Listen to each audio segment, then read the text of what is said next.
Hello friends, मैं CA मोहित पुनेठा आप सबका स्वागत करता हूं आपके अपने चैनल टैक्स गपशप में।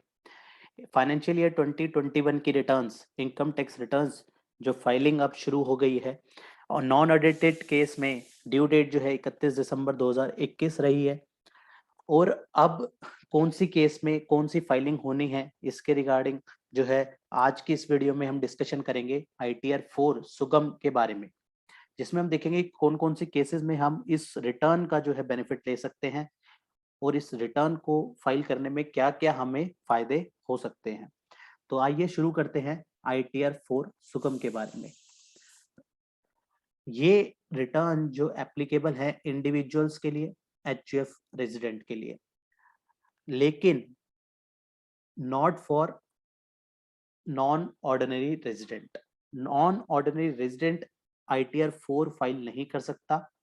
इंडिविजुअल रेजिडेंट, HUF रेजिडेंट और फर्म्स जो हैं ITR 4 फाइल कर सकती हैं, लेकिन फर्म के केस में भी LLP जो है लिमिटेड लाइबिलिटी पार्टनरशिप जो है ITR 4 फाइल नहीं कर सकती।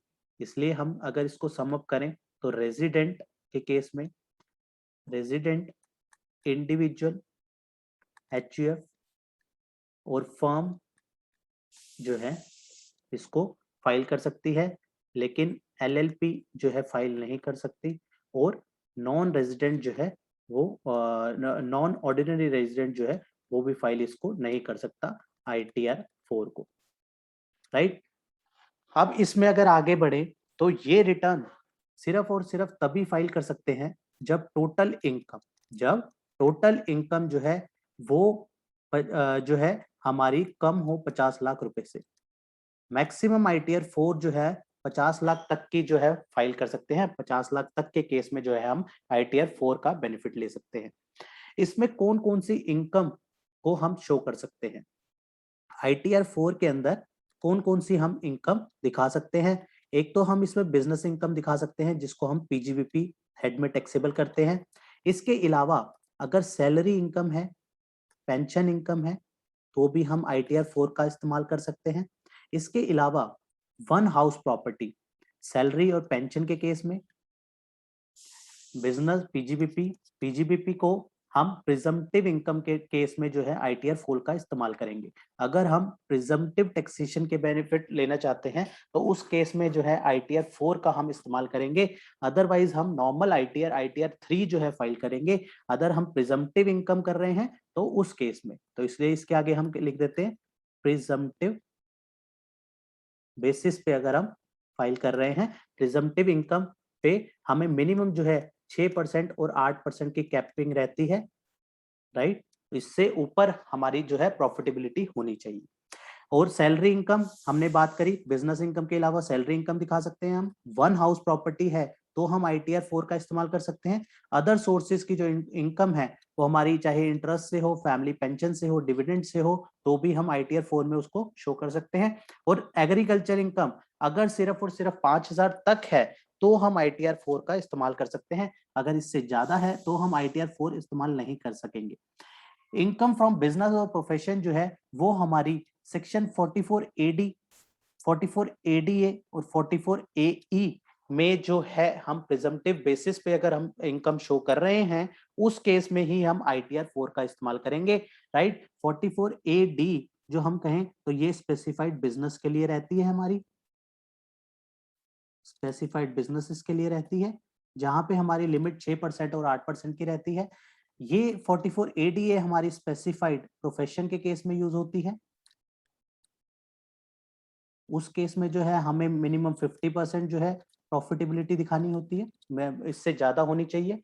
और 44ADA जो है प्लाइंग और हायरिंग लीजिंग के केस में, of motor of goods carriage के केस में जो है हम इस्तेमाल करते हैं इसको। इसको हमने सेपरेट वीडियो में भी कवर किया है, 44AE को सेपरेटली इसके ऊपर डिस्कशन करी है, जिसमें इसके सारे ग्राउंड्स और क्या लिमिट्स होती हैं वो हमने डिस्कशन करी है। अगर आप वो वीडियो देखना चाहते हैं तो इनकम टैक्स की प्लेलिस्ट में जाके आपको जो है उससे रिलेटेड सारी वीडियोस मिल जाएंगी। उसको बहुत ही डिटेल में हमने वहां पे डिस्कशन करी है, इसलिए आपको इनकम टैक्स की प्लेलिस्ट से रेफर करना होगा। आप हमारे चैनल की प्लेलिस्ट में जाएंगे तो वहां पे इनकम टैक्स से रिलेटेड वीडियोस इनकम टैक्स के प्लेलिस्ट में मिलेंगी और जीएसटी से रिलेटेड सारी वीडियोस जीएसटी के प्लेलिस्ट के अंदर डाल दी गई। राइट, तो आगे बढ़ते हैं। ITR 4 का इस्तेमाल हम कब नहीं कर सकते, कौन कौन से पर्सन जो है ITR 4 इस्तेमाल नहीं कर सकते। अगर पर्सन जो है डायरेक्टर है किसी कंपनी में तो वो ITR 4 फाइल नहीं कर सकता। अगर जो है अनलिस्टेड इक्विटी शेयर्स खरीदे हैं, अनलिस्टेड इक्विटी शेयर, ध्यान दीजिए इसमें अनलिस्टेड होने चाहिए, तो उस केस में भी ITR 4 का इस्तेमाल नहीं कर सकता। अगर उस पर्सन की एसेट जो है अब्रॉड में कोई उसने एसेट बाय करी हुई है तो भी ITR 4 फाइल नहीं कर सकता। अगर वो पर्सन अब्रॉड में साइनिंग अथॉरिटी है तो भी वो ITR 4 फाइल नहीं कर सकता। इसके अलावा उसकी कोई ऐसी इनकम जो है अब्रॉड से उसको इनकम अराइज हो रही है तो भी वो जो है ITR 4 फाइल नहीं कर सकता। इसके अलावा जो है अगर उसने ESOP ले रखा है, इक्विटी जो है ओरिएंटेड जो अपने शेयर्स रहते हैं, तो वो उस केस में भी जो है वो ITR 4 फाइल नहीं कर सकता। तो ये सारे केसेस जो है उसमें ITR 4 का बेनिफिट नहीं मिल सकता। ITR 4 मैंडेटरी रिटर्न नहीं है।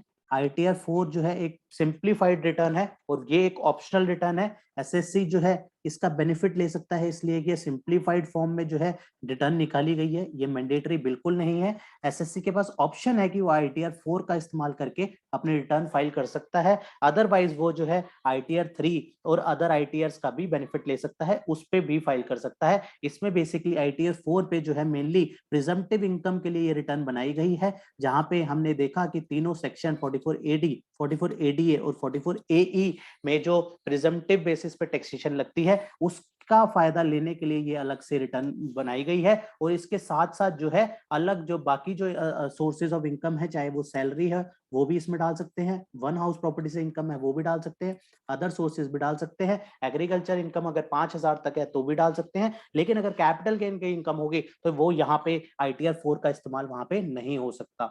तो इस तरीके से ये एक शॉर्ट रिकैप वीडियो थी जहां पे ITR 4 किन केसेस में यूज होगा और किन केसेस में यूज नहीं हो सकता, वो सारी हमने इसमें डिस्कशन करी। ये बहुत ही सिंप्लीफाइड रिटर्न रहती है और काफी ज्यादा यूज भी होती है। तो इसलिए अगर आपने इसको डिटेल में समझना हो तो आप इसको दोबारा से हमें कमेंट बॉक्स, अगर इससे रिलेटेड आपकी कोई क्वेरी है तो आप कमेंट बॉक्स पे मेंशन कर सकते हैं, या आप हमें मेल कर सकते हैं techsgupshup@gmail.com पे आप अपनी क्वेरी मेल कर सकते हैं। तो इसी के साथ आज की इस वीडियो को क्लोज करते हैं, मिलते हैं फिर नेक्स्ट वीडियो में नेक्स्ट टॉपिक के साथ। टिल देन बाय बाय, जय हिंद जय भारत।